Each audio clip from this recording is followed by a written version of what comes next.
I want to show you something really cool about Strava that I just discovered, and I've only been using Strava a couple of weeks, I guess.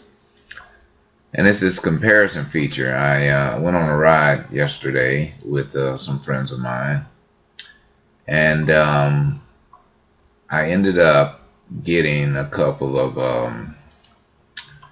well, I got a King of the Hill, and I got a second overall. And I was looking at this second overall, and it turned out to be a segment. It's pretty short. It's a half-a-mile segment, but it is uphill. And then we got this guy, King of the Hill, who was King of the Hill in February. But I wanted to see how I compared to the other guys I was riding with. And let's see, Cedron, rode with Cedron. I was looking for another guy by the name of Carlton. Carlton is one of the strongest riders, so I'm going to click on Carlton here.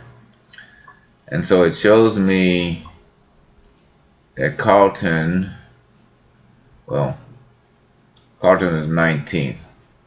But if we do a comparison, actually, what I was looking at was my comparison with this guy, Andy, who's a king of the mountain. So what you can do is you can hold your mouse and go over the line, and it shows you where you are in comparison to everybody else. In this case, Carlton and Andy. So it shows you how far behind you are of each one of them. And my color is red, Carlton's is orange, and Andy's is blue. So as you start to move this, you'll see those little dots there. Alright, so you can see the blue dot, the red dot, and the orange dot. Now, I'm the red dot, so if you go back to the beginning, we all start the same place. And you can now see that the blue dot is in the head, in the lead. And he's still in the lead. He's still in the lead. But I pass him on the hill. So I actually make it up the hill before him. But what I do is I normally get, now look how far ahead I am of the king of the mountain. So I made it, well, we ain't to the top yet, but so we can see how far ahead I am of him. And then he accelerates near the top of the hill. Now this appears to be a tactic that a lot of the racers do, is that they will continue to accelerate where most people think they've reached the top of the hill, or the amateurs like myself think they've reached the top of the hill, and they will back off. I noticed that a lot of the racers speed up. Carlton is one of them, although he didn't do it in this case, or maybe he did, but can't really tell. So what I have to learn to do is to maintain my momentum and not give up so quickly. I can also look at performance data. Now this is going to show me Carlton's data, so I need to go back to myself, but actually I can look at this guy's. Let's see what he did on this segment. So if I look at performance, it'll show me a speed, heart rate, and everything.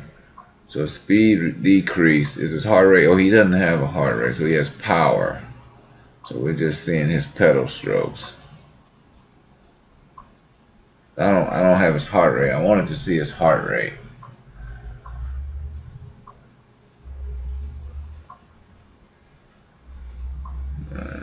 Power.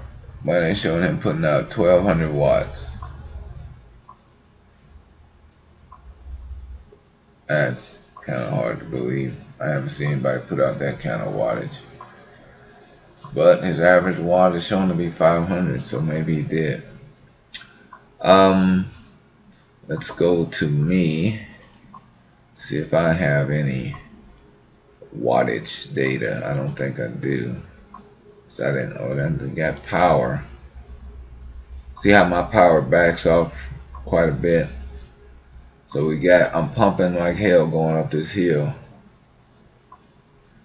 And then I drop off drastically. At this point, I probably went from standing to seating.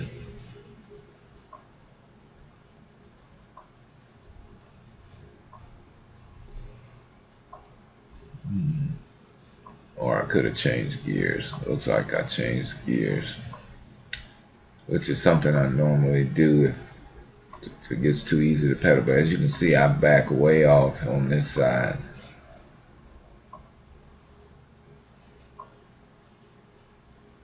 And my heart rate even goes down. So my max heart rate was only, well, 175. That's, my beeper would have started going off.